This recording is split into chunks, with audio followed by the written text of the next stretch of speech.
enjoying that little sunlight, huh? Alright, market close. Let's do it. Let's do it. Alright, I'm streaming now, buddy, okay? Did you hear me? Uh-huh. Oh, man.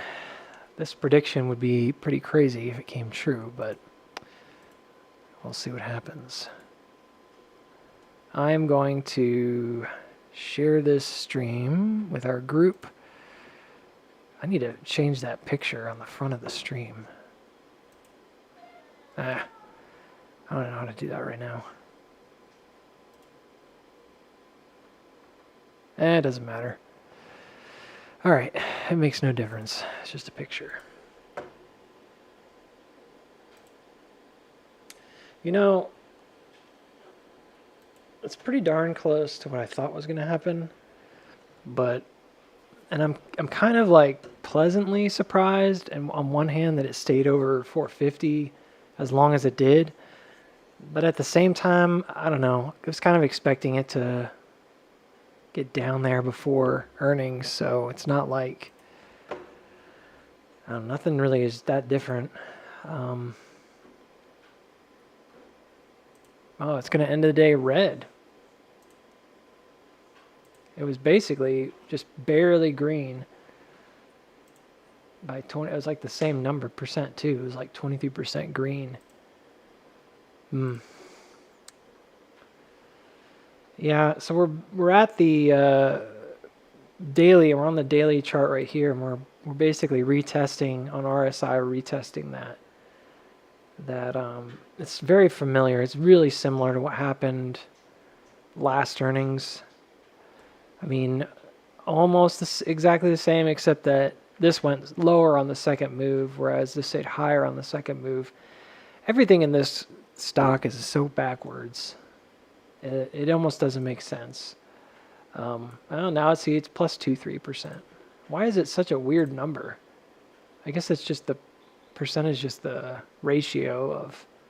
So 1 penny or 1 penny here, 1 penny there must be 0.23. Weird, huh?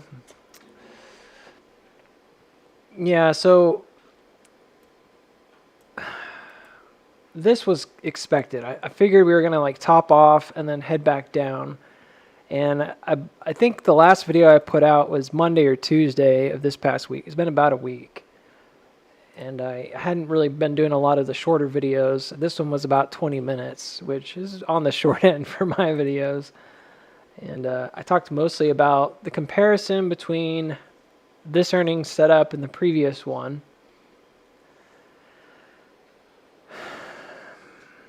So there's going to be two main thoughts going into earnings. Obviously, volatility is included in both of those because you're probably going to have highly volatile moves.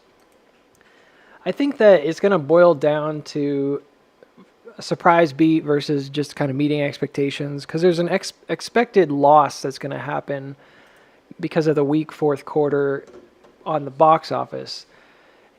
While I do think that the tide for a lot of cinema chains rises and falls, a lot of the times based on the box office. So a lot of these, any movie stock, I mean, it doesn't matter if it's AMC or Cinemark or whatever, they're very seasonal. So they tend to have really big summer box offices. They tend to kind of move with that. And most of y'all know this, so I'm just kind of preaching to the choir. But for AMC, it's a little more nuanced because we have this big debt crisis that's still going on.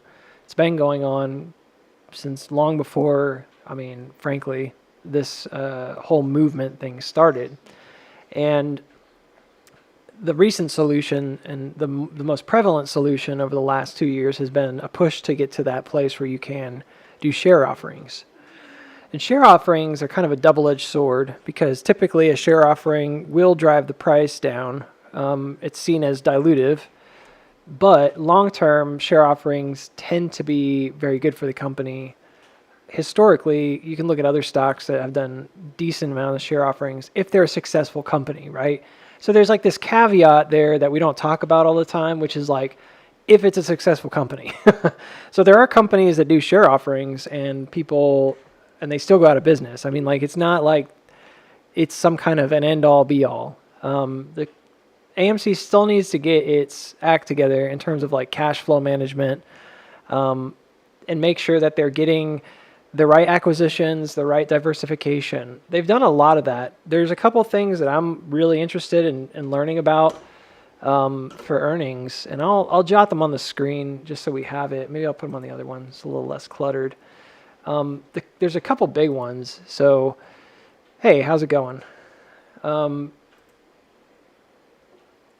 There's a couple big ones that you're going to want to see. So one was the Taylor Swift earnings. So the reason this is important is kind of twofold. So one was, we all know that that's tantamount, it's similar, right, to like a box. I mean, they were box office returns, which of course is important, but it's also a unique one. So it's not like a movie where AMC had nothing to do with it, right? Like, they just distribute it at the end of the day, or they just buy the rights or whatever to show it, and then show it, and they make a certain percentage off of it. AMC was the distributor, so it is a possibility. You think I know how to spell distribute by now? That was a stock joke. So they were literally like the agent that sold the rights, and so you have a pretty huge amount of income that could come in just from distribution that has nothing to do with the box office. And again, if you don't know like what distribution might entail, it really is publicizing. They usually have a lot to do with the marketing of the movie, and then of course they're selling the rights to those things, and and it's sort of acting like a middleman, if you want to put it that way, between the person who puts it on or the movie company that puts it on. In this case, it's Taylor Swift, probably herself, with her agency or whatever the heck she has organized for her business, and then AMC, and then so AMC becomes like the middleman. I always give the example of one that just amazes me, and I know a lot of y'all won't care about it because you're not really that into like animation and stuff.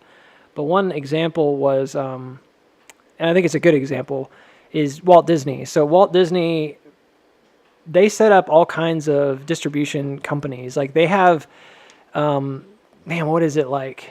It's not Paramount. That's obviously its own thing. But they've got like they've got several subdivided companies like underneath them that just distribute certain kinds of movies that don't have like the Disney tag on it. They're kind of subsidiaries doing business as kind of things. I know that's not quite how it works, but anyways, they directly distributed Pixar movies before they bought Pixar, and they were so like incredibly greedy about it.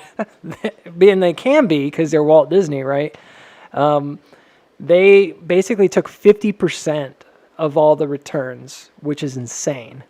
That to me is bonkers. Like they had nothing to do with the creation of the movie. They didn't do anything at all to help make that movie. Like the first couple Toy Stories, and then like, Bug's Life or something like that.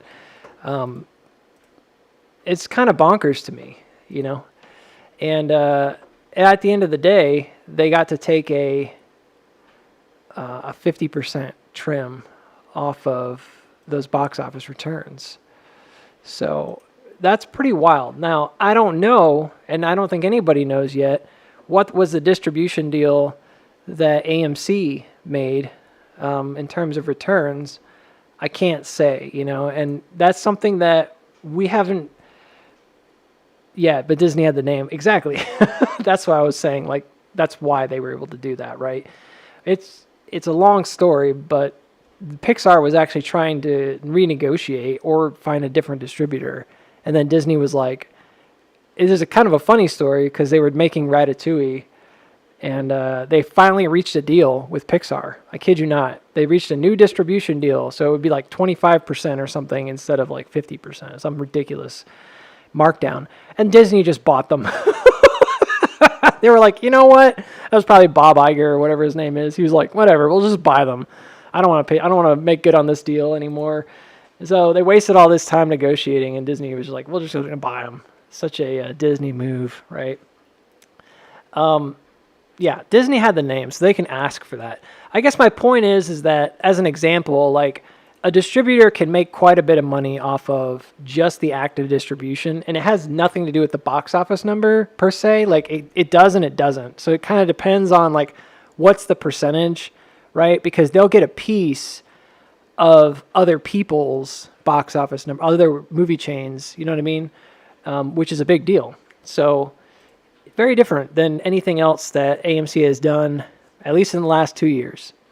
And then you've also got the popcorn. I know this is like one that we've kind of talked about a lot, but there still have not been any real like solid numbers with the popcorn.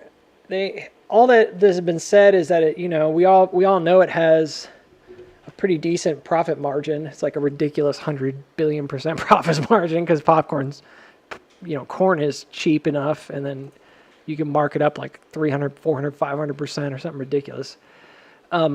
They've mentioned it. I'm not saying they've never talked about it. They've talked about it, but we've not seen popcorn sales at all. So I just don't know. Yeah, you got Beyonce as well. I forgot about that. And that was another one that he was talking about last time. But with the popcorn sales, I just don't know yet what is that going to do for their bottom line. Because if it raises enough cash and capital, that's a significant contribution. I mean, it could be something very significant. I'm not saying it is, but it could be. And then the other one is the credit card. Again, he was very coy about it last time, kind of said like, oh, well, it's promising, but we're not ready to release numbers yet or something like that. I don't know if that meant that it wasn't as big of a deal as they thought it would be, and so they didn't want to talk about it just yet. They wanted to wait for the kind of the growth to happen before they talk about it. Because if you have something like a credit card and you announce it, and then the first figures you release are like pretty bad, it's not going to look good to your shareholders and to the institutions that hold it. So I don't know if that's what was going on, or if it really is just a matter of like, hey, we need more time to accumulate data so that we can tell you like on average how much this is making, which is totally reasonable. Everybody just does that. They might wait a while before they talk about it, just for the fact that they don't have enough data right out the bat. That makes sense. And these are both initiatives that have happened in the last year or so. So we're really we're kind of looking at these things, and I know that we've said it before, but I feel like now is the time. If you're going to have a weak box office, this is what you need, in my opinion, because we already know that the box office was significantly weaker than it usually is, and that was due to the writer's strike and just all these releases getting pushed back.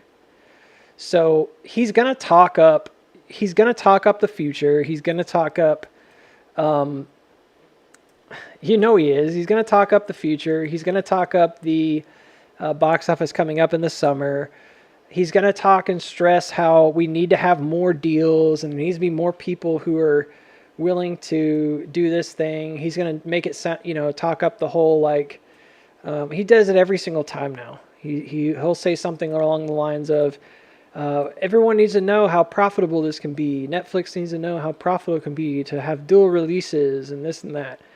These are clearly things that he's saying behind closed doors when he's in these meetings, and he's kind of parroting it in the stockholder meeting. You can sort of tell because it's very rehearsed. It's like something somebody says a lot, and he just kind of repeats it because he knows that that's where ultimately, he's got to get those theaters, he's got to get those movie distributors to come back to the cinema.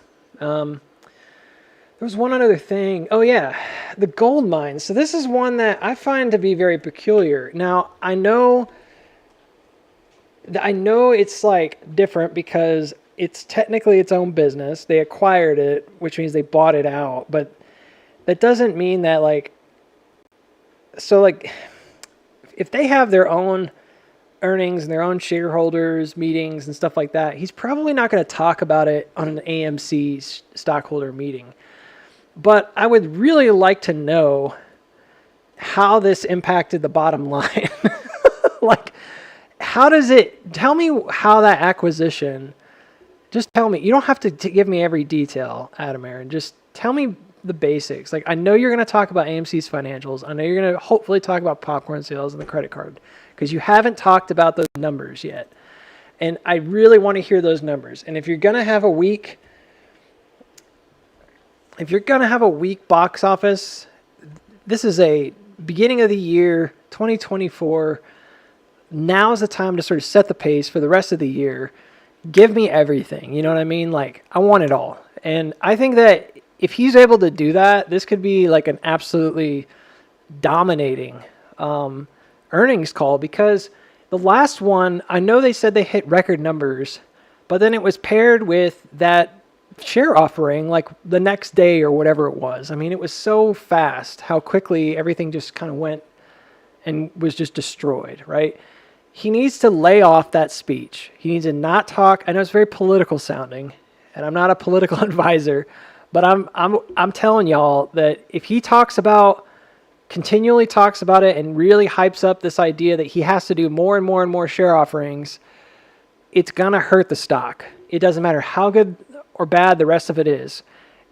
If the investors hear that he's going to continue to do large offerings and he's got a bunch lined up, it's going to keep the stock price down. I mean, it just is. No amount of technical analysis is going to stop that. I mean, it's just not.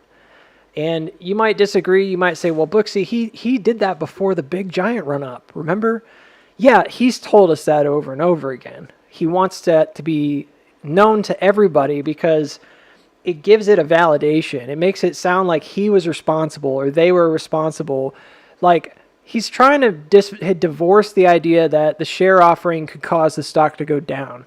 Because he's giving you this huge example that everybody remembers. And he says, here's an example of when we did a giant share offering and the stock went up. So obviously it doesn't just cause it to go down. Great. Very argumentative, wonderful. But it completely ignores the fact that everything else that was going on in the stock at the time, like it ignores everything else. It makes it sound like that was the sole contributing factor to the run up.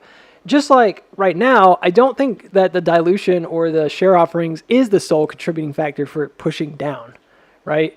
Like, it started down the moment that Ape was created. And there has been this kind of underlying thought that we're going to get down to this place that's really low. Again, maybe because of the share offerings, but also because of shorts and just the absolute killing they made in terms of the amount of money they made lending out shares. We already talked about that, but AMC was number one last year for lending out shares and making money on the downside. So big deal, right? So those are kind of like my big things. I know you guys have opinions about it. I don't really think that the gold mine might not come into it at all. I think that the popcorn sales and the credit card figures, those numbers, I really think they need to be there. I think if I remember right, I'm like thinking about it now. I do think they talked a little bit about the credit cards. Like, I remember some numbers, but it was that guy, probably their CFA or CFO or whatever, if I remember right. But it's still not like, just keep it needs to be really obvious, I guess is what I'm trying to say. And if it's a double miss or something like that, it's not going to be, I don't really think it matters. I almost don't think it matters this time because the expectations are really low. I know that a lot of times we look at those things, but look, it was a double beat last time. It didn't stop anything from just tanking. So it really has a lot more to do with, in my opinion, what we're going to see here. And then ultimately, like, yes, he's got to talk about the share offerings, and he's got to talk about how much have we actually done, right, to appease these creditors. Because the other thing is that he often talks a little bit about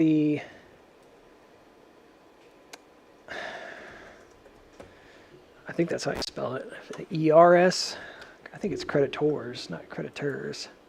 I could be wrong. If I'm wrong, oh well. He often talks about the debt and how much we paid off, but if you're in a shareholder meeting, it would be beneficial for them to just say, like, this is going to ensure a continuance, or this is going to ensure that we can defer the debt, kick the can down the road, basically. And here's how much we need to get, and here's how much we've gotten to do that. And I think that would be a really simple way of just sort of demonstrating, like, its effectiveness. And if you don't demonstrate its effectiveness, then again, it doesn't bode well for shareholders, period. Because a lot of it is just saving face, right? These are probably things that you're going to see talked about. I haven't honestly been doing a lot of research, but I'm sure like your stock analysts and financial analysts will already have these things on the radar. They're going to talk about other things like the EBITDA numbers, other stuff like that. I'm not going to get into that right now. And it's really good stuff. I got a book about it, and I'm kind of slowly reading it so I can get better at financial analysis. But I'm not a financial advisor. So I'm just a person on the sidelines, just like you. I'm thinking about these things, and I want to hear about these things at earnings. Let's talk about the technicals, because if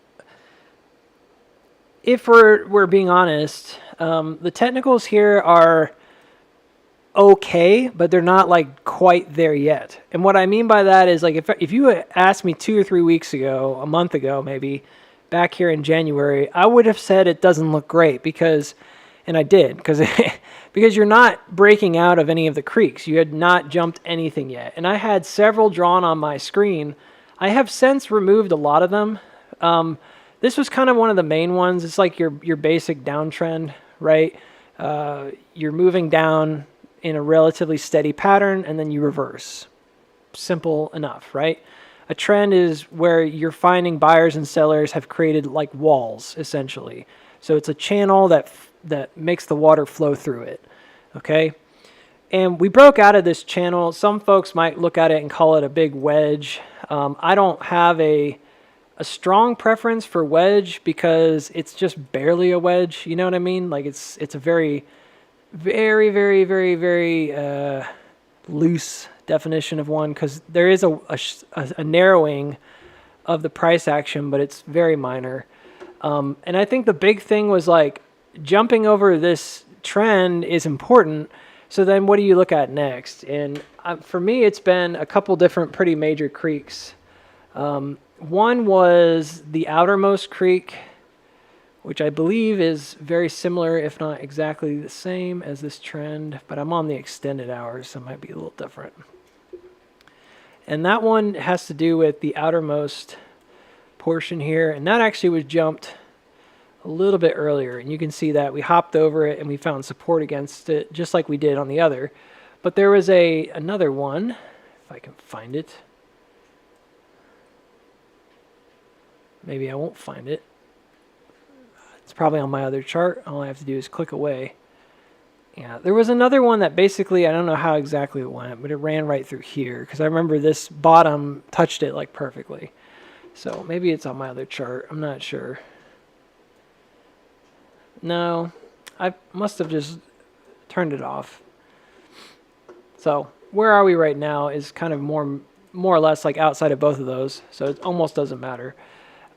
This creek that I've got drawn up right here on the daily, so this is one that, like I was saying, you can kind of trace it back, and you can see that this goes back towards the center, like the day that August 23rd, 22nd to 23rd, the day that we had the reverse split. This has to do with the rotational symmetry, which I'm not letting go of it because I still think it's really important. But it also has a lot to do with what I call the cat ears. And there's there's a pattern that AMC has where right before a distribution, it does basically like a double upthrust. And the first one could present itself like a UT, like an upthrust. And then the second one is a UTAD, which is an upthrust after a distribution has already happened. Both of those are distributive actions that move towards the top of a range in order to dump shares. Basically, they're trying to trap longs, and then they're trying to sell off their shares, and then at the same time, they can open up new short positions and then take the stock back down. And the big pattern that I recognize is that when the stock has that rotation, and this one does, it typically, when you get to that second cat ear, that line ends up being probably the most important creek that you can jump. I don't know what just happened, so I'm going to double click the chart and reset the price action here. Somehow we shot up to like thousands, right?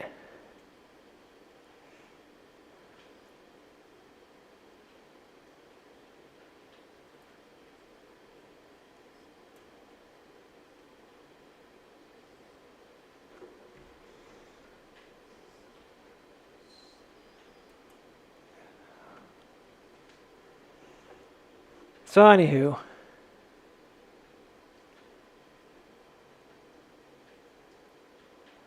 I don't know what's going on down there, but I see you guys are... Who is Brian? Drama. I see someone named Onion Ring. He loves talking like he is some big shot. Are you talking about me? I'm not a big shot.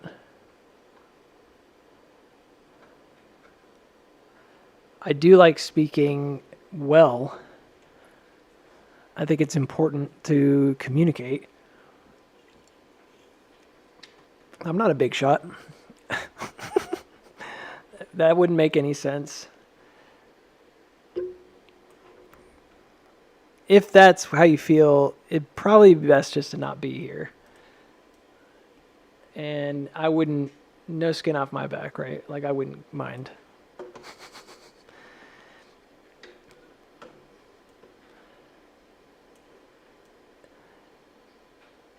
He's talking about Adam Aaron. You probably are right. And if that's what you're talking about, then yeah, I agree.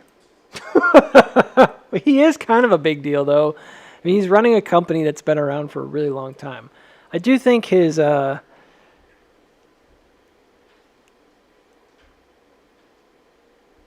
Oh, okay. Sorry, y'all.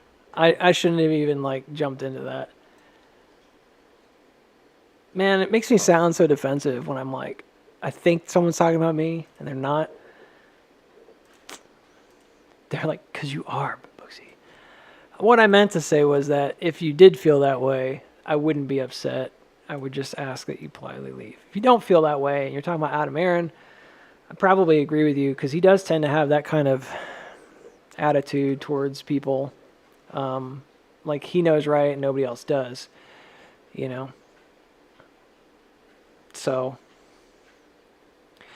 yeah, so a lot of the pattern that we talked about, and I don't want to go crazy on this, but a lot of the pattern we talked about has to do with this rotation that happens, and you can see it on a major scale looking at something like RSI, for example. Like, if you look at RSI, you can see this massive, during this sine wave, you can see this really massive cat ear that have formed right here in the middle. And you can see it on the price action, but what's interesting is when you look at it from this point of view, it has a really strong vibe of like kind of what we're experiencing right now, like this area where you've kind of had this bounce out and this false start, and then it went really low, and now we're attempting to make that climb back up again. And my big concern is that we're really, really far away from this big move. We might even just be in this early stage about to do this kind of thing, right? Where we're going to kind of bounce out and then try to head low one more time. If that happens, it's not a big deal. And again, it could result in a pretty massive move to the upside, but I digress. My point was that there's a rotation that happens, and the second cat ear tends to have one of the most important trend lines, which usually, though not always perfect, you can see one of them's right here. usually indicates like a major break for the stock. So right here is the one that I would be looking at presently. So you see how both of these were really important. I know that's kind of hard to see. One of them is this giant one on the first cat ear here. And we kind of bounced along it until we finally took a waft away from it. And then the second one was actually created, it's almost a parallel. It's created on this like really high distributive motion that happened. I'm looking at November of 2021. And that one was ultimately right when we broke out. I mean, that's where it finally happened. So when I went back and I looked at these and did it in detail in some of those bigger videos, I found that the second upthrust on that first ear, which is really the UT, ends up being a really important marker later on for the changing of direction of the stock. Because it's respected until it isn't, and then when it isn't respected, that's when the direction of the stock tends to change pretty dramatically. And the same thing happened in what I think is just another smaller version of the exact same thing, but it also played out where that middle drive here ends up being really, really significant. And you can see, again, kind of plays along it until it doesn't. I think that when we're in that situation right now, we're kind of like moving out and away from that main line. And I think that's a great place to be. I don't think it means that you have finished though. And I mentioned before, I think I have it on this chart, that when it crosses the M, when it crosses that marker, you should get like an M cross, and then it should fail to make a new low. And while that is a signal for a possible buy, it has to do with the setup, you know? And if you look at this setup right here, to me, I think setup kind of says it all, right? You've got that double distribution down. So it's the same thing we just looked at. There's just kind of like sell off to go from really high, specifically we're on the daily RSI, back down to really low, and to really knock it as low as they could. And this is a historic low for the stock. It hasn't been this low since 2020, I think, on the daily RSI. The way I have it set up anyways, it could be a little different on yours if you have the range on the RSI set up differently. I think this is a similar move, and it's either going to result in this big push that goes up to, like, I believe around $12, maybe a little higher up to 14, or, and this is kind of the only other situation, and I've talked about it a little bit here and there, or it's got to make that low first. And I don't think that's out of the question. So what that would look like going into earnings would be probably a move back up to 5 on earnings, and then very quickly it does like a little cat ear distribution business and then drops down, and it finally gets down to like 3. And you might say, like, well, wait a minute, dude, because doesn't that mean that it's basically lost that marker again? Yes, but you have to remember that until it pushes away and kind of like leaves it behind, it's just not over. And I know I just said, like, hey, it's got to do this and then this and then this, and it can be hard to kind of keep track of it all. At the end of the day, though, what this would probably look like, just for the simplicity of it, is retesting this downtrend. Okay, pretty simple, because that creek was not, in my opinion, wasn't retested, and that's where I would place it. And then if you look at the big picture, this is this red line, which I don't want to get into it too much, is the major parallel. I think it's the big one. And I mentioned, again, in previous videos that are a lot longer, that's the one I think that we're aiming for. So do I think that we got there? No. I mean, I could fudge it to make it look like we did, but I don't want to do that. So I'm not doing that. So basically, like, I don't think we've actually gotten there yet. It seems ridiculously low to most people, but I really do think that that's where it's probably aiming. And where if we don't get it now, we're going to get it later. That's my thesis about it. So if we get it now, I think what this will represent would be like kind of like that pre-March thing. It'd be like an early pre-March 2022, 2021, whatever it was. Oh, it's 2022. It's been a long few years. I think it'll be similar to this setup, but it'll be a little bit smaller, and then it'll drop. And it'll do a very similar kind of thing where it kind of like lands halfway. This will be like a 50% marker right there. And then it'll bounce for a few days, maybe a week even. And then everybody's like, well, wait a minute. It looks like it's just going to go down. You know, it could be going down until April, and that would stink. It'd be like completely opposite of what I thought was going to happen. But I think this is generally what I think will probably be what happens here. Like, and then you'd get that bigger move to the upside if it goes down. Okay. So I think long term, it's still going to have the same goals. Like the long institutions still want to do the same things.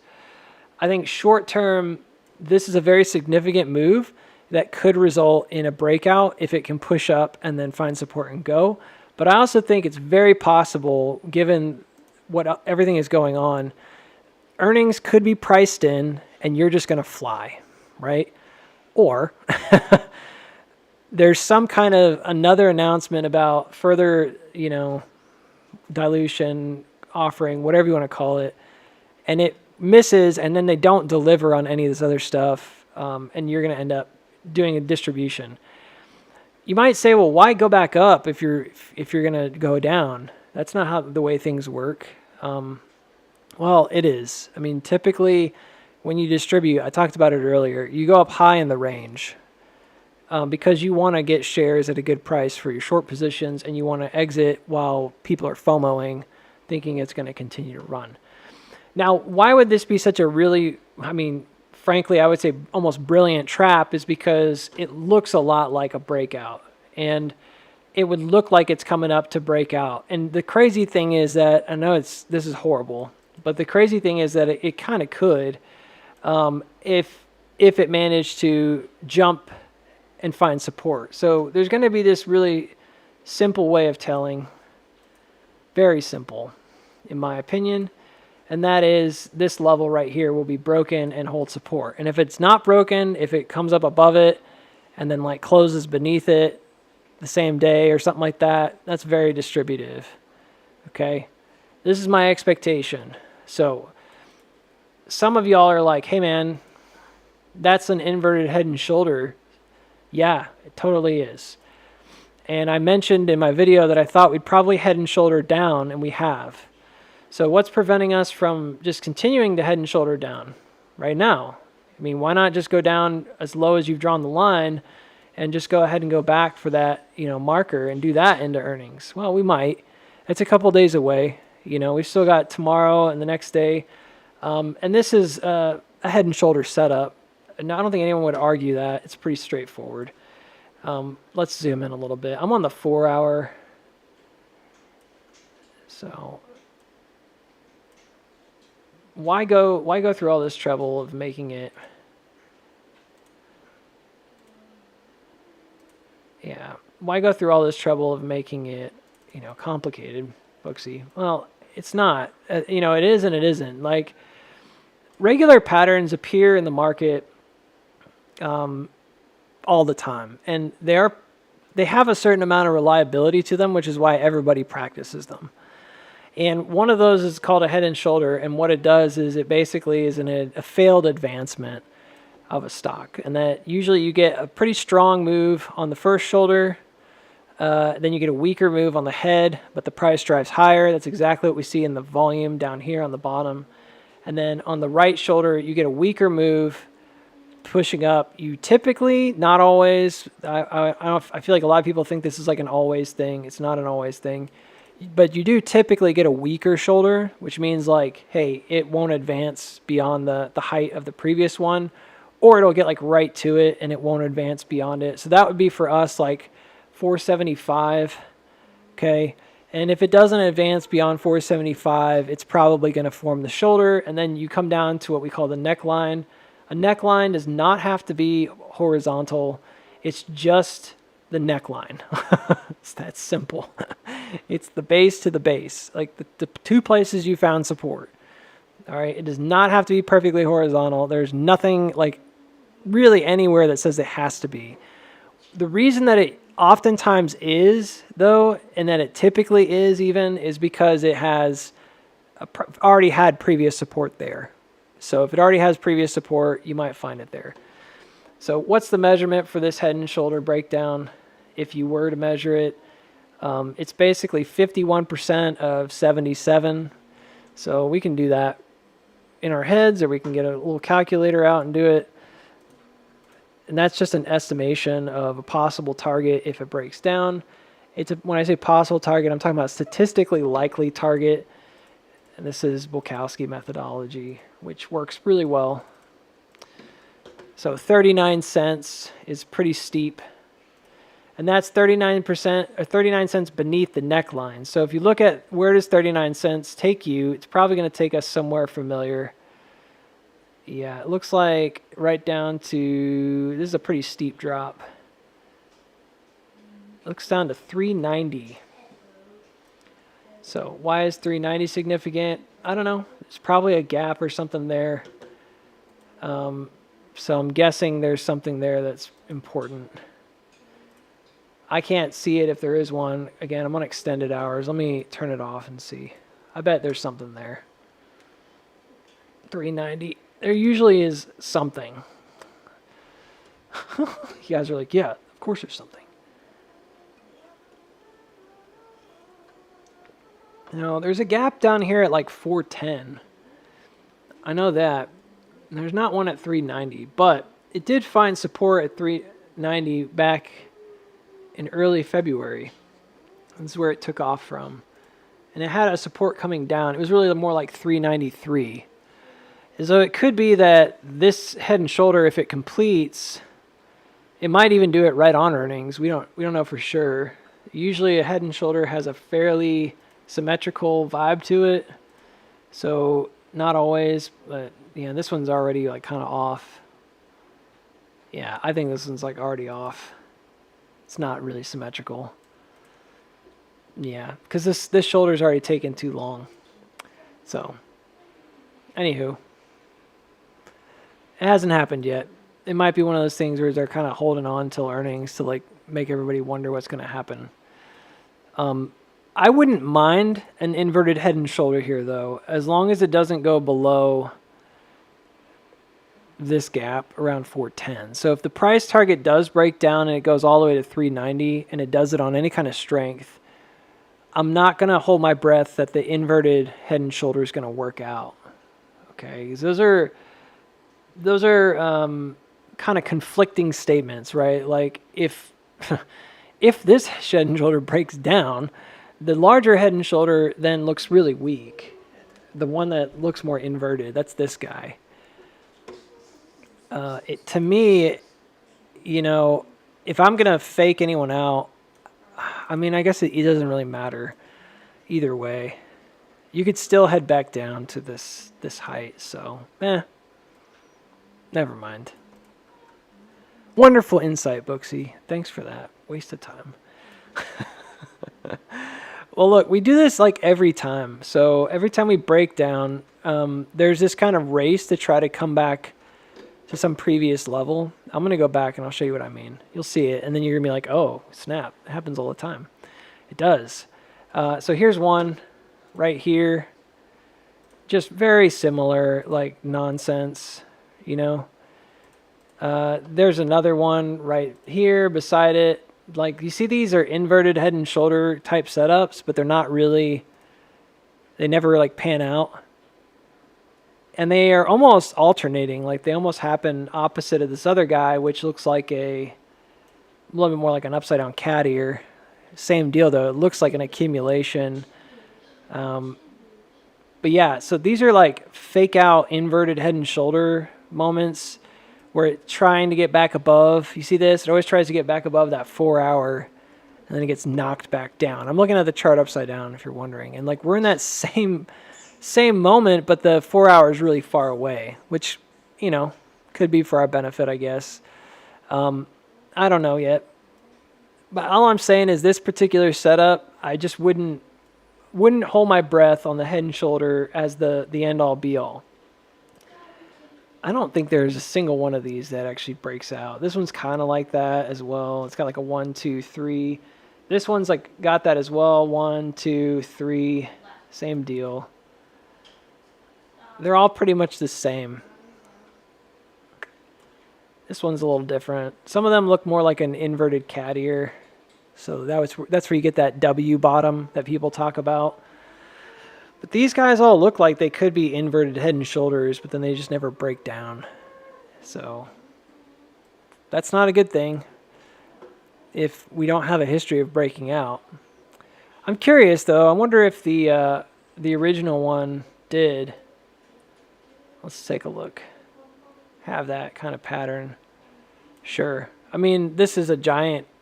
Somebody could look at this and consider this like a gigantic Head and Shoulder, I suppose. But I wouldn't look at it that way. No, same thing here. You can see it. It's like testing the waters almost. You'll get like this like push down to come real low, and then instead of breaking this away, right, like an inverted Head and Shoulder would, instead it breaks the neckline like slightly, and it's like a distributive action, and then it goes all the way back down to the bottom. And this is sort of what I'm imagining. If we were to get that push up, this is sort of what I'm imagining would probably happen. Like if we got that shoulder to go in our favor, quote unquote, going up, that instead of, so I'm looking at this larger one now, instead of breaking down, it does this. I mean, that's exactly what I drew. I didn't do that. I don't know. I did that using a completely different way of estimating it, but I think this is very likely what could happen. Now, you might then say, hey, so it is like 2020. Maybe. There's other ones that are like that too, and they don't work in our favor. I think the goal here is like 330 down to 3. I don't think the goal right now is to go really, really low. So if this were to happen and it kind of fakes that, so it looks like a Head and Shoulder, so it's kind of trapping shorts. They think it's going to go down, and instead of going down, it actually goes up, and the little short squeeze happens, FOMO happens, but then they distribute. I think it's that fake out inverted Head and Shoulder, probably going to then head to new lows and head all the way down to like 3. So once it gets to this top, I'm not doing anything right now, but if it gets to this top and it distributes, I think you're likely going to run into that problem where you're going to have a pretty decent drop to the downside, and it should, and it would probably eclipse the other. It'd probably end up being a pretty significant downward action. But good news is that I honestly believe, and I'm being sincere, I honestly believe that this, of all the things that we've talked about, this could be your bottom, like your real bottom. And I mean that. I know we've talked about it a lot, and unfortunately it's not really worked in our favor very much, because it just keeps to keep going, like it's never going to end. But I actually do think that it's very possible that this is it, because based on everything else that I've looked at over the last couple of years, there's really no reason at this point to, in my opinion, go lower than that 3 something. I just don't see it. I think that's the goal. I think it's to go back down and check. I know it sounds weird, like why, but it has to do with, like, why do we have to do that? You don't have to do anything, Booksy. Well, I believe it has to do with ultimately like what happened back here in 2021, early part of that year. And I think it has to do with this trend that comes from an all-time trend all the way up to the original all-time high. I believe that that's ultimately like where we've been trying to get to. And once we get there, then we have a bigger motion back up to go retest the upward trends that we have broken. They're gone, right? But they're well established. Like they've been well traded, started in 2020, and then we met them again, in my opinion, back here in this last year. So I believe that's when you're going to kind of go back up to those guys. And until until that happens, it's hard for me to vouch for any kind of a big move up. I'm being very like generous when I talk about, or generous, like I'm giving you something. I'm being generous towards the technical analysis when I give this even an option, or give this even airtime, because the idea of this just kind of rocketing from here kind of ignores a lot of other stuff that we've seen on the setups all the way up to this point, if that makes sense. And I try to be as optimistic as I can without feigning into hopium, as people call it, which is this kind of false sense of security that it has to do this, it has to go up, it's going to fly, it's going to go to the moon. No, I mean, I think that it will go up.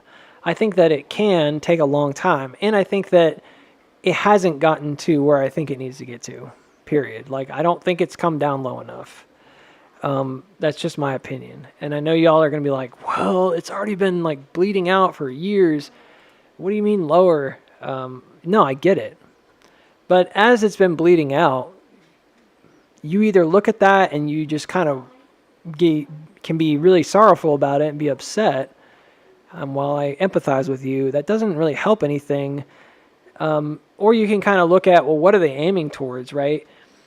If I'm watching somebody shoot at a target and they keep going further and further and further towards that target, I can say like, well, when are they going to stop shooting at that target, you know? When is it going to just turn around and just go the other way? Or you can start to realize like, what's the target that they're aiming for? You know what I mean? And I really do believe that's it. Like, I think this is the big one.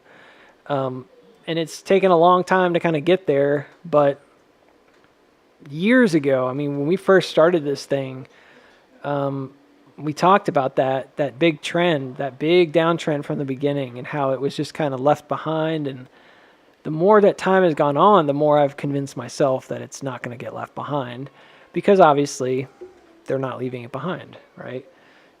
It's kind of simple. So you can live in a constant state of like wanting something to just suddenly turn, or you can say, look, at the very least, I think the expectations are that we should probably get down and hit that marker. After that, y'all, I'm being honest, and I've said it, I know I've said this before too, and maybe this doesn't mean a whole lot to some people, but I'm being really honest when I say that I just don't know. Like, if it were to continue down past 3, I don't get it. Like, at that point, it's probably just panic sell mayhem kind of stuff, you know? Or it's what Stockfather talked about when he talked about like the sort of the way that a lot of companies go bankrupt is that you just get institutions just jumping off the ship. I don't see that for AMC, so I'm very cautiously like optimistic that won't happen, because it just doesn't make a lot of sense to me. But I do think that a lot of this price action right here is a backup in order to try to get down. I know it sounds weird. And then I think we're going to start seeing, once we hit that marker, I don't see why we don't start seeing upside. It could involve sideways action for a little while. It probably will. But I do think that we're likely going to get that bigger move that everybody really wants to get. And that'll be a little bit more historic than probably what happens here on earnings. I don't think earnings is, I don't know. The other chart I wanted to look at, which I think is relevant, and I've talked to WRB about this a little bit, somebody that talks to me about his ideas in the market. He's just very knowledgeable. He's been trading for like 30 years. He seems to know what he's talking about, and he's very good at understanding the way that markets fluctuate. And he was saying that right now you have a lot of problems with small businesses because they're kind of tied to their debt, which sounds familiar, because COVID really knocked the crap out of small businesses. And so a lot of the small caps that we have are not doing very well. And there's obviously been a big turnaround with some of the bigger ones, a lot of it being led by NVIDIA, the big 5, you know, that a lot of people talk about, that are part of the S&P 500, which again, a lot of people talk about. And we don't often talk about the small caps as much, but IWM, Russell 2000, Russell 1000, Russell 3000, whatever you want to chart, they're summaries of smaller companies, right? They're summations, they're just averages, basically, if you want to think of them that way. likened to an ETF, right? So you have a collection of these companies that you can trade. And, the Russell 1,000, 2,000, 3,000 specifically are like 1,000 companies, 2,000 companies, 3,000 companies, right? In that way. So I'm doing the Russell 2000 lately, and I was looking at it because I think it's a good indication of what we're seeing in the small caps and what are they waiting for. And a lot of it has to do with the interest rates coming down. And I think that we're just sort of at the mercy of an election year where I do think it'll probably be pretty bullish going into the election, but I'm not 100% sold on that because it does seem like there's a lot of volatility this year, a lot of thoughts about it, and I don't know, man. Historically, on an election year, you guys can go look at it. There can be rallies, like this is 2020, right? And you can see like that was, this is a completely different kind of example because we have the COVID. I don't think that's a good example at all. Whatever. I'm not going to go down that rabbit hole anyways right now. Point is that I think small caps have failed to break out. And I mentioned to my Discord group that while the S&P has been moving, the small caps are in this kind of a testing phase right now to see if we can get back into this upper range, at least for the Russell 2000, which again, I'm just picking one, and it hasn't yet broken out. You can see it. It was range bound for a really long time, essentially 2 years. It was going sideways on pretty low volume, and it hasn't really had a major pickup in volume yet, which doesn't bode well, but it does look like it's possible. RSI has cooled off quite a bit, and if it did have another drop, okay. But it definitely seems possible that this could have that rally and head up to like the 2,300 mark. And it would be very soon. Like you can see it. It's not, in my opinion, it's not even that complicated. Like it definitely looks like it would be very soon. And I'm not looking at like mirroring or anything, but if you did look at that, you might anticipate one more drop, probably to go back and retest the trend. I've got one up here that might be a candidate. And then it could potentially just take off. So it could go down for a spring-like action and then take off. And I've got it just kind of taking off, but it didn't come up higher than the buying climax back here. So because it didn't come up higher than the buying climax, there's a possibility this is a phase B, and it's still going to come down, retest this, and then you're going to have this kind of a jump across the creek that results in a big move. And so this could be a little longer term. It could end up being more like March, where you see that pickup if this were going to go. I've got it kind of going straight up right now, but that really has to do with whether or not this breaks out soon and finds support on the 2020 area. It keeps kind of dancing around it the last couple weeks. Nothing really stands out to me just yet. So I wouldn't be surprised again to see it come back down, maybe retest this daily 180, and then that's around 1880s, and then take off. So if the small caps are doing that, it might be an anticipation of, a Fed meeting where in March, where we start talking about the interest rate changes and have a final good, drop on our hands. And I've looked at other things like ChargePoint because I like the stock, and I think it's a strong candidate for a big move to the upside. Not big for some people, but for me, I'm like, I think it's going to go back up to like at least 5. The analysts are pretty much indecisive about it because it's one of those EV companies, so they don't necessarily think it has to do that. But look at it. If you've ever seen an M shape, you can't even. There's like no debating it. It's just such a very clear, like strong candidate in my opinion, for that jump. And it just made it, and it did it with like a little m too. And I think that it's very possible. Again, you might get that last drop or whatever with an earnings coming up, but it definitely seems possible. So I'm looking at small caps. To me, they all seem like they're in a similar situation where they're either at bottom or they're bottoming. I mean, this looks really similar in some ways, and I don't feel like we're going to get that low, that significantly lower low, which would entail what? Like, you know what I mean? Like, the only thing I can think is that this is somehow like a double distribution. Like, this is a UT and this is a UTAD. But it lacks that high volume of selling. Like, look at the previous UT that happened here and just look at the massive amount of volume that went into that push-up. And I know that there's really low volume on the top, but there is a high volume pump right at the peak. I just don't see it. I mean, if it's there, I don't get it. Like, I don't see that massive sell-off. I see a decent chunk of selling coming off after it, but not at the peak. You know, it just seems light. So I could be wrong. This could be some kind of a cat ear top, and it's going to come down and yada, yada, yada. But if it does that, then where's it going to go? You know, because if this is distributive, this would have to be like either part one of a much larger cat ear where you have a much longer distribution, and then it ends up coming, what, to new lows. Like, that's the only thing I can think.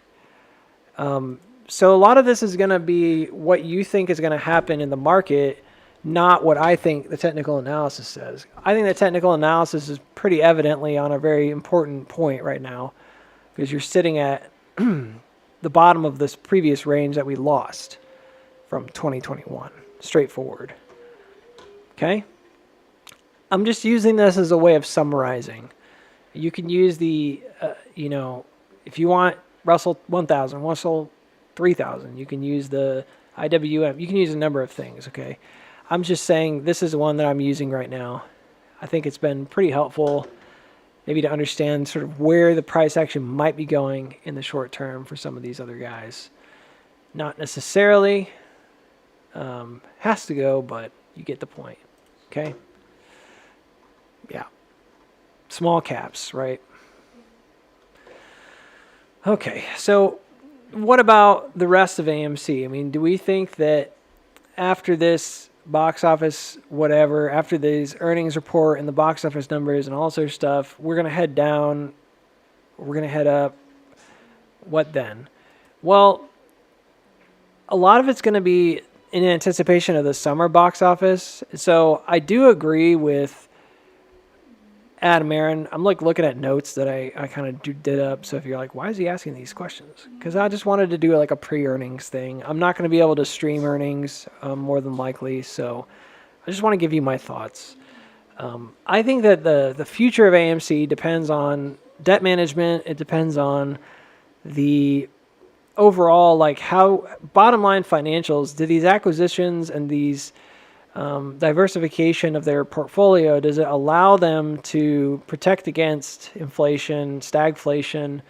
Is it giving them a credible source of new income, or is it just kind of like pocket change, you know? And then how is this impacting the overall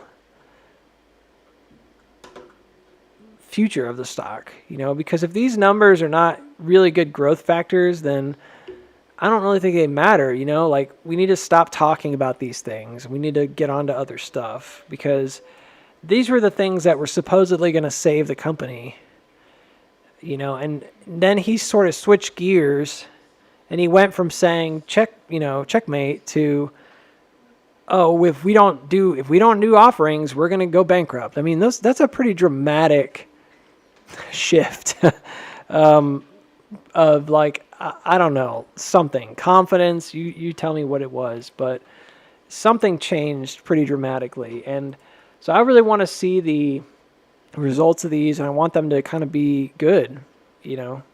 And I do think fundamentals matter. I'm not a technicals only guy, but I also believe that in AMC's case, it's kind of been driven by fundamentals the last couple of years, and technicals have been honestly less reliable on the whole, unless you're looking at like simple, like here's a move, here's the pickup for it, here's the place to buy in. Then it's been pretty reliable. I mean, you could very easily predict this move back here on the breakout. You know what I mean? That's a technical move. Yeah. I don't think anything happens unless we cross the 180 4 hour. I think that's a big one. That's where we often distribute. I think that if we reject here and come back up to like 515, that's where I'd be really worried is we come above 5 and then kind of sell off below it. We may have a big sell off back down to lower lows, you know. That'd be my big concern right now. And yeah, there is a possibility, although it's a smaller possibility, that we do break out. And the only thing I'd say about that is that it just has to be like a strong move. Like, it's that simple. Like, you need to see a buy-in that's pretty strong. Then you need to see it back up, and you need to see a huge amount of volume push above 505. And if we see something like that, we might be in a good spot to see a breakout where we move back up to like 590s and then head back up to that $7 level. And that's going to get us back to the previous range. So that's kind of a great move, and it would be a huge deal. But yeah, that's where I'm at right now. So.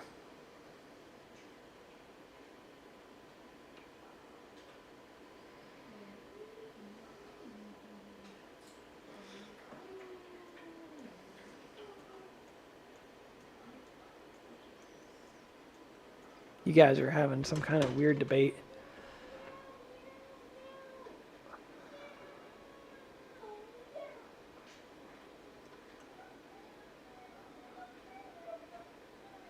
You like Tesla's inverted head and shoulder on the 4 hour? I don't know. It's a good one. We should check it out. Let me do it over here. Yeah, I'm not trying to hype a stock, but Nintendo's gigantic. I don't know, man. It just looks like a huge cup and handle to me. Starting in like 2007. I wouldn't be surprised with their Mario movie stuff if they have saved their company in some regards. I know saving it makes it sound like it was going bankrupt. It never was, not really. Not since like I don't know. They're kind of on and off, right? Like every 5 years, they do something silly, and then they come back and they're doing something amazing, and they make a ton of money. That's why they've been around for like 150 years, for a long time. So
All right, is that better?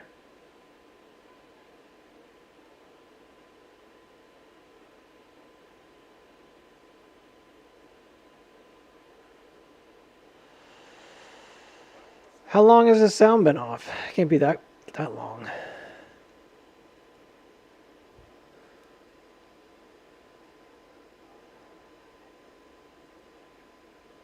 It's probably when I start talking about Tesla. Yeah, I don't know. I think something got unplugged. About 5 minutes. 30 minutes? All right. That's weird. 15 minutes. 81 minutes. All right. I'm sorry. I feel like Jesse is telling the truth. It's probably about 15 minutes. That sucks. Well, I noticed that the numbers were dropping on the views, but that's not unusual for me. So I was like, whatever. You guys are like, oh, that's depressing. Dang. All right. Well, here's the thing is I don't always have that. I don't know. I don't keep both of the things open. It was at least 7 minutes ago because somebody talked about it.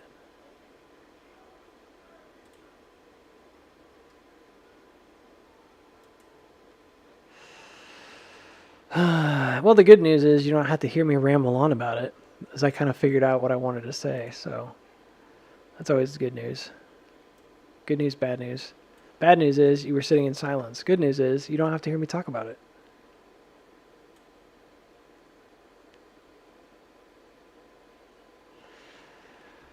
All right. So here's the thing with Tesla. I was saying that this is historically like a really strong level. It's a walk down, seems like a 1, 2, 3, 4, 5, which means that you could be on a continuation path now with the larger structure. If it were to break down, you're probably going to have a substantial breakdown because this is a very critical level. So you don't want it to drop beneath 170. I would say 180 is probably a better way of just putting it. 180. I think I had said earlier 178. So, and it plays a lot like the previous one when you had that that bull flag. So this is on a very extended bull flag that could be happening on the outside if it's a flag, right? Which is only known as a flag if it breaks out upward. Well, that's not true. Technically, flags can break downward.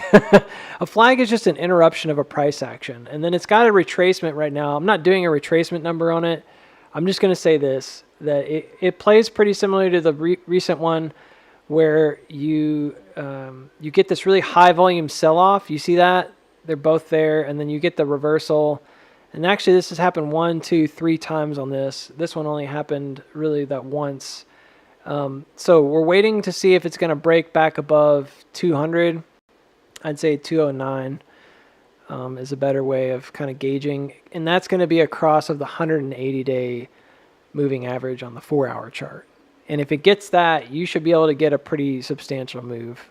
And I think low end, it's going to go back up to 300. High end, it could be 380. So it could be a pretty decent rally for Tesla. I think that these bad earnings reports were probably priced in with that flag move. I don't think that it's necessarily done with any kind of downside at all in the future, because if it were to go up to 300, that's going to be retesting a previous top, and you could end up rejecting there and heading low. But for now, that's all I said. So I know it sounds like kind of a bummer, like, oh, that's it? That's all you said? Yeah, but I was also like talking about it. I was talking through it. So I was talking about the previous setups and flags and all this other junk. That's okay. It might be time to sort of wind it down anyways. So someone had asked me about the, I stopped listening to chat a little bit after you guys were like arguing about stuff and talking about corruption and all this junk. So that's not really my fault. I care about you guys, but sometimes when there's craziness going on, it's better for me to just focus on the chart and not worry so much about the chat. But I do apologize for those that stuck with me. And those that didn't, maybe they came back later. Sorry about that. Somebody asked me about the red line. I don't know if they're still here. Let me go back and double check. Can you quickly show how you drew the red trend? Okay, let's see. That one. Yeah. That one's probably the most important one. So there's a red trend on this line, or on this chart, has to do with like a shift that I was measuring. I don't think that one is invalidated yet, but I'm not using it currently. And I definitely think it could still fail here and then recapture it later. The bigger red trend, probably the one you were talking about, I'm drawing it on the 4 hour. The reason I'm doing it on that and not like the daily is because you can't get extended trading hours on the daily. When you have extended trading hours on, there's a really clean line that runs all the way from 2017 to now. And it specifically is in my opinion, the big jump that we had. I've talked about it a little bit here and there, that the motif we see on AMC is a very common motif on AMC. Like that means that a motif is something that happens like repeatedly, or it's repeatable. And it's one that we've seen quite a bit. And I could draw it up for you, but the gist of it is that you jump over a creek and then you come back down to check it again. So, yep, this is it. So if you go back to 2017, I almost said 2016 the first time because it's like right at the end of the year. So technically it's like December 30th or something of 2016, but it's basically 2017. There's like a really clear distributive breakdown. It's the last time it hits this mark for years, so it's easy to find. It's the last time it hits this kind of, it says 193 or something now, but back then it was, I feel it was like $12 or something, or $35 or something like that. I think it was like 35. It was a large distribution top because it basically just peaked right above the previous high and then started to sell off. Like, oh, this stock is not going to advance. And then it started down. And I use this trend. I don't use these two tops. Now you might wonder why not, because if those pushed up the creek, wouldn't the creek be much higher? And the answer, very short answer, is yes, you are correct, and it is much higher. However, that creek tends to mimic what we see with this line or with other lines on the non-extended hours. So it's weird. It's kind of redundant is what I'm saying. And I don't like it for the extended hours line. The next time it rejects along this line is somewhere around October 2019. There's like a triple rejection on it. And then it does come up and touch it almost perfectly in September of 2020. When we get that push up, and then as we break out over that massive move, this ends up being around the 50% mark. You can see it's an intersection there of about 50% of the entire move before the buy button was removed, and then it pulls back down, sits right on it, and then takes off from it, and that's the last time we touch it in terms of that trend line, and that was in February of 2021. The rest of this looks like a ridiculously long distribution all the way back down to retest every level we've been through. And it's frustrating, but a lot of it boils down to what I was talking about here very early in the stream, which is this is like this caddier breakdown ends up being like a kind of a halfway stop for this drop, a distributive motion. And that's all it is. I think we've got a larger one right here that played out much like this guy. And that's why we had this massive drop after. And it stinks because it didn't go our way. And they can. And that's what's frustrating about trying to interpret any kind of price action. Because you could be wrong. And I've been wrong before. So anyways, that's the red line. Now, I've got these other parallel channels. Those are more for me to like experiment with certain things. They're less important probably than some things, but a lot of it had to do with where were these breakdowns setting up. This guy specifically anchors itself along this blue line right here and then right here, and it ends up being very significant. And when I look back on it, we haven't reached that ever again. And I made a comment that I thought that it probably shifted down. This was like a midline for all of our price action right here.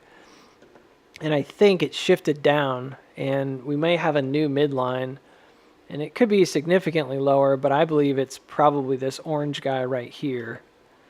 And I think that has to do with the drop that we experienced around that reverse split day.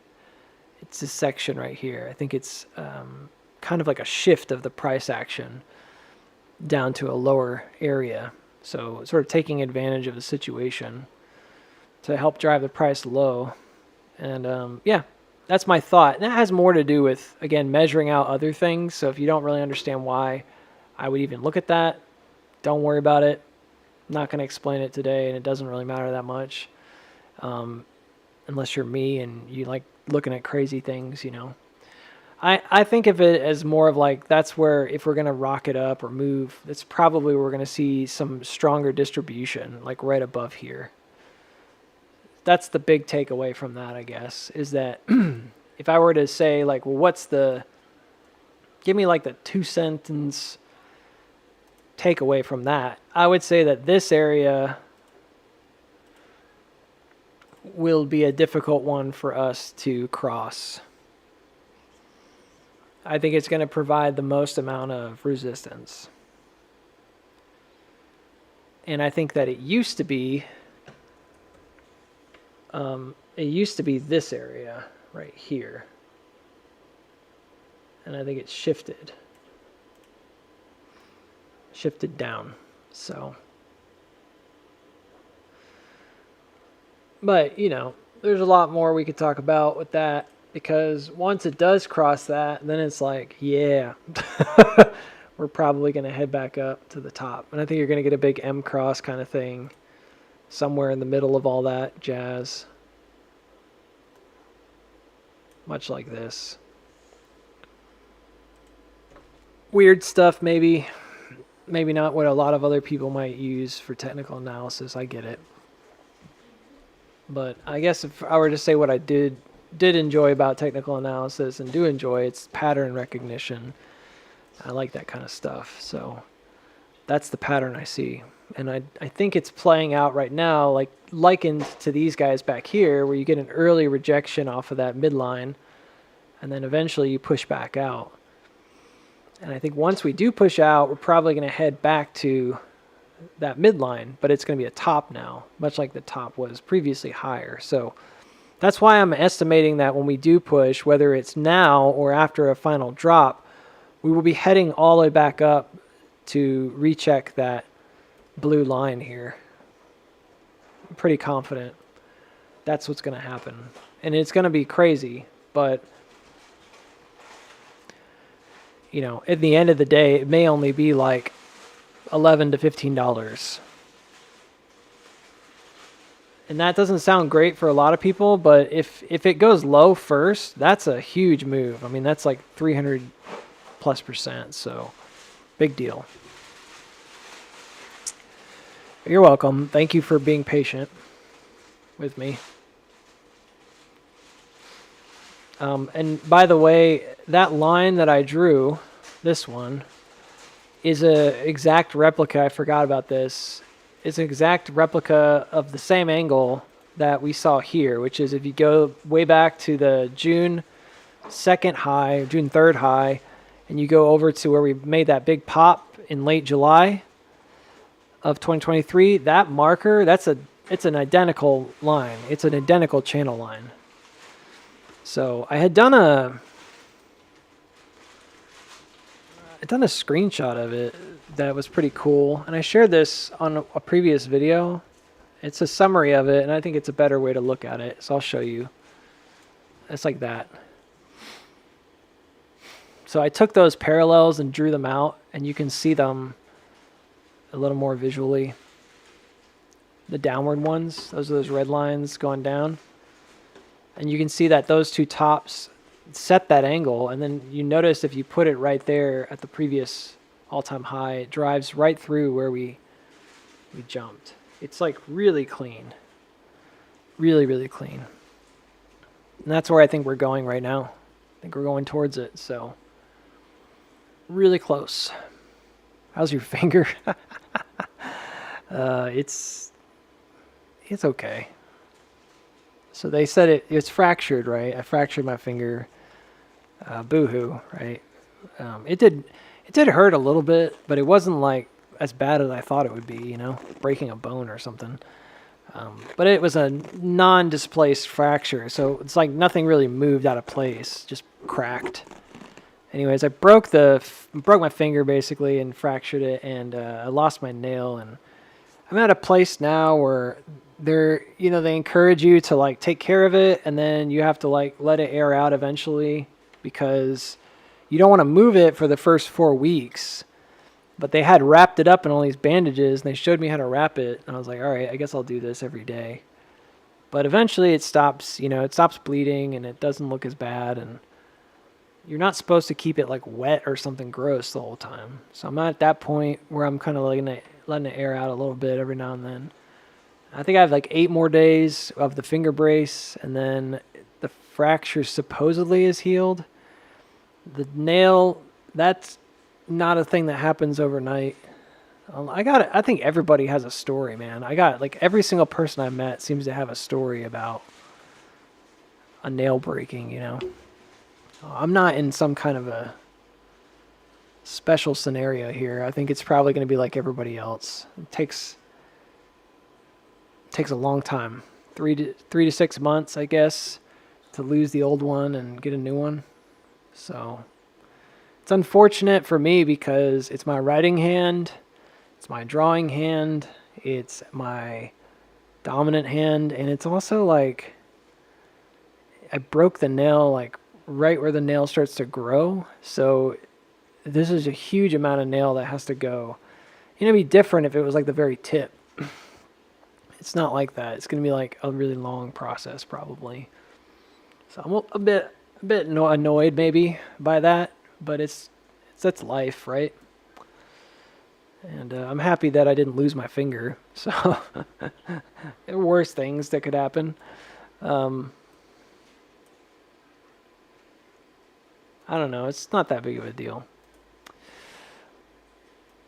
It felt like a big deal when it happened, but it's like because 1 minute you're doing something and then the next minute you're in the ER. You know, that's how like accidents happen. It's just like you never see them coming. You know what I mean? It's an accident. So yeah. Yeah. All right. So at the end of the day, just to kind of summarize it, I think that we're getting down to that wire where we either drop to make that new low or we're going to go up and then drop. I don't particularly have a strong preference. In either case, I think that within the next couple of months going into April, I really do think that we're probably going to see that bigger move. That's my opinion about it. Can't be financial advice. I'm not a financial advisor. But that's what I think is going to happen. It could go down first. So there's something to think about. If it goes down first, it's probably going to get down to the 3s, mid to low 3s, and then turn. I don't know if that line that I drew, if it's 100% perfect, then it should hit it. But if not, then, I could be off by a little bit. I think after that point, you are going to see a bigger move to start walking back up. Because the thing is like, if you consider, this is what I really honestly do believe about it. If you consider what is going on, right, is like you hit a top and then you came down and you made a low. This is like your 2020 bottom, right? And then you pushed up and you made a new high. So no matter how you slice it, this is exactly, more or less, I should say, not exactly, this is more or less what's happened to us. And when we look at this pattern, it's all over the place on AMC. Like, it's right here, you know what I mean? Like, it's everywhere. And it doesn't always result in good things. So whether or not this maintains this kind of a seller's attitude and we just never really get out of this short seller, short operator train of thought, I don't know, but all I know is that once it gets to that mark and it retests that curve, typically what happens, and this has happened one, two, multiple times if you want to look at smaller examples, but at least a few times it's happened pretty consistently. What normally happens is that you have an M cross and you break out back into this range right here, and this like simultaneously sends you up. And this, again, this is a repeatable phenomena that's happened on AMC multiple times. So you get an M cross here, and then after that, I'm going to make this a different color so it's easy to see. And I'm not going to extend the line because it's confusing. And I'm going to make this that red line since that's what we're talking about. And I really do believe that this is most likely what we're experiencing on the whole. And that's why I think we're going to get to that mark no matter what now. It's evident in other areas. This is what happens. Like, you break out, you have an M cross, and then you go. And sometimes, depending on how it's measured, and this is not as consistent, so you can't like do this every time. But sometimes, depending on how it's measured, that M cross will look pretty obvious as a jump over this creek, which is a downtrend where the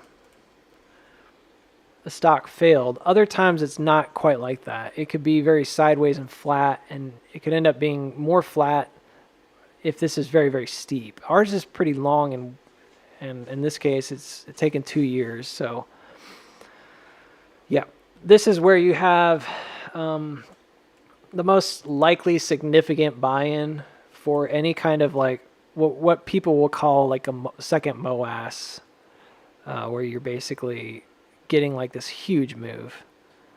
And it's going to happen right here, I think. And where's it going to go? Well, that's the thing that is, I think, the most difficult, because you're trying to estimate something that may not be estimatable. One hand, I've tried to do it with like 50-50 measures, where this basically measures out here to about 50%. Other times you can use the intersection where it drops. I can't be positive about this because it seems to be really consistent until you get to the big picture. But there's this uptrend that we've been these guys, you can see the blue ones back here. They're all essentially exactly the same. It's like this 22-degree incline. But the thing is like, if that were to happen on the big picture, this would be going ridiculously high. And I just don't know how that makes any sense of anything. And I hate to say that because I know you guys are like, well, I want to make like a ridiculously high amount of money. Yeah, but I mean, this is one of those things where it's like, it's not just ridiculously high. It's like absurd. It makes almost no sense, because if you take something like this, even though, again, this has been repeated frequently, if you take this marker and you just take this marker and you use that as your guide, then in theory, we would be heading up to meet this line, and that's not very likely. So instead, I'm sorry, it's just not. So instead, what I've been doing is what I think is a little bit more reasonable, which is to use, instead of using that trend, which seems to be repeated here as we see the iterations appear, instead of that, use a slightly different method, which is to consider where this breakdown is. Because though these lines are consistently at roughly the same angle, you can use this sort of 50% method, or use like these cat ears, and you can look at the second cat ear breakdown, and it tends to be a pretty good estimator of where that trajectory should go. So that would be like this one. I didn't draw it on here, but this would be like a middle cat ear, kind of like these guys. So where you have like a double top distribution. And if that's the case, then I think that what seems likely to me is one of two lines. One is this lower one, which seems pretty good to me. Like, I like this one because it has a lot of relevant intersections later. Like, if we were to go up there, it would be really relevant to everything else that's going on. And what I mean is it just kind of helps line up everything. But the other one would be to use sort of like the top where it distributed. And that's a little different. Oh, where'd it go? Disappeared.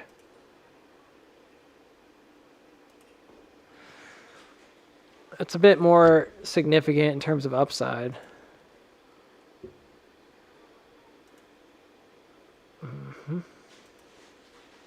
Kind of cuts this cat ear in half. You can see that it almost looks like this M cross, and does, in my opinion. It almost looks like the M cross in this case is going below it. It's like find support on it and then go below it and then reject and then come back to it later.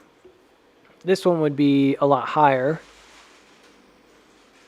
And again, I think that it's possible that it could get there regardless. So, I mean, I have some of these markers that are drawn out from way back.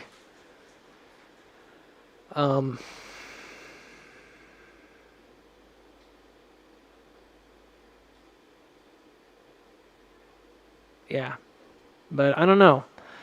This is one of those things that when I look at it now, I know that it could happen, but I just can't imagine it happening very quickly.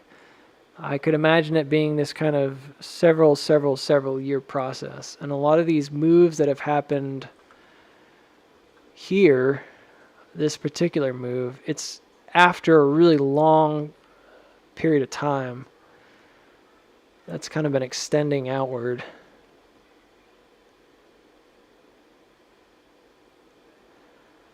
Yeah, it makes me feel like this could happen. But even the way I have it drawn is almost like too fast. Like, it would be more like this lower area, and then somewhere way down the line in like 2025 or 2026, there's like a final test of that more historic like low point or whatever, and then it just kind of goes. And that's where you get that big one. So I know that kind of stinks, but that's what I think is more likely to happen long term.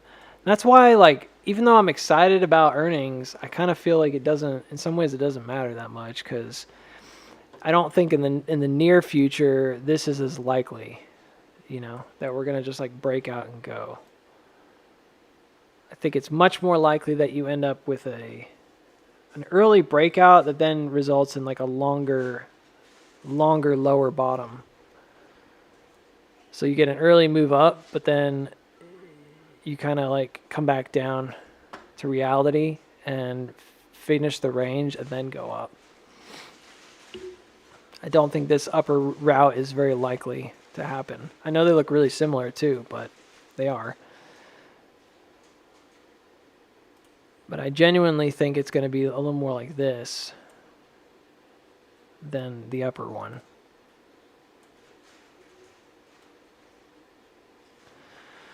But, you know, the good news, I guess, in all of that is that you have a really strong candidacy for upside potential. Potential upside. So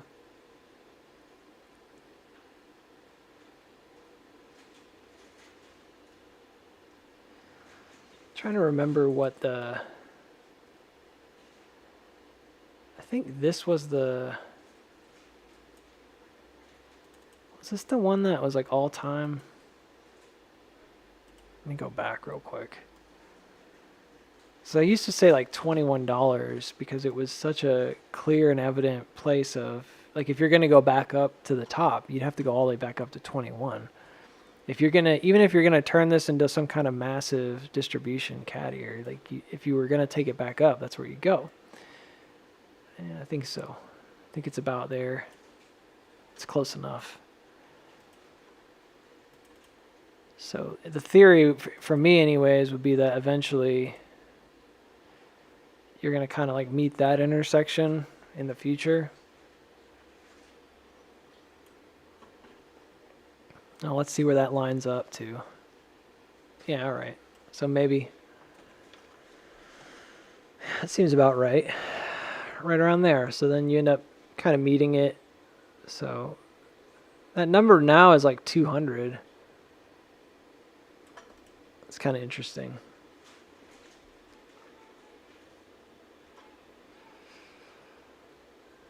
Technically, they intersect here at 184 in August of this year, which is weird.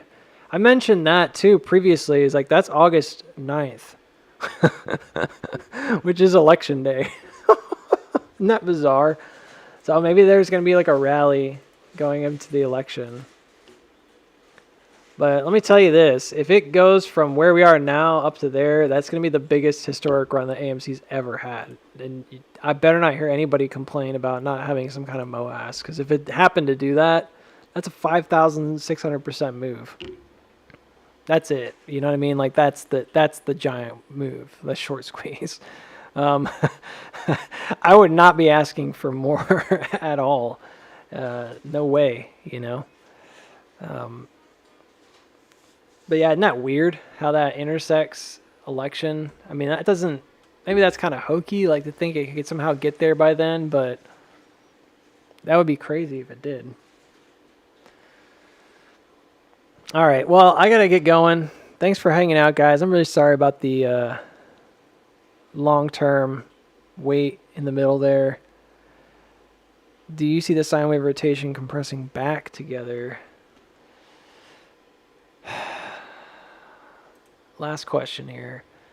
I think the bigger sine wave is kind of dominant. So I think this rotation here is important, and I think ultimately waves kind of lead back up if they head down. So yes, there's a sort of a compression that happens. But no, I don't think that overall that wave is ignorable, I guess. I don't know, like the big one. So even if it were, I'm sorry, I don't know what happened there with the click. Even if it were compressing on one scale, I'd still have to look at the bigger scale and be like, yeah, I think it's likely going to, take a while just because it has been expanding on a Fibonacci scale time-wise. So until it stops doing that, I can't really predict anything else. Right now, it's just been expanding like the waves have. The big ones.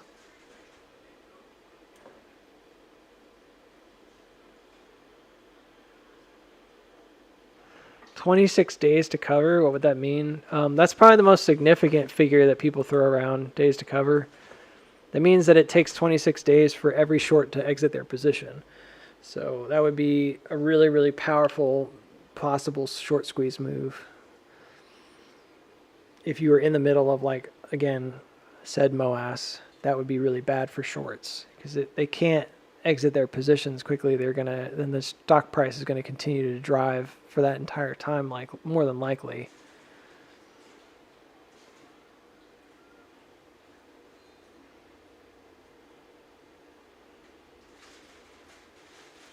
Longer term moves.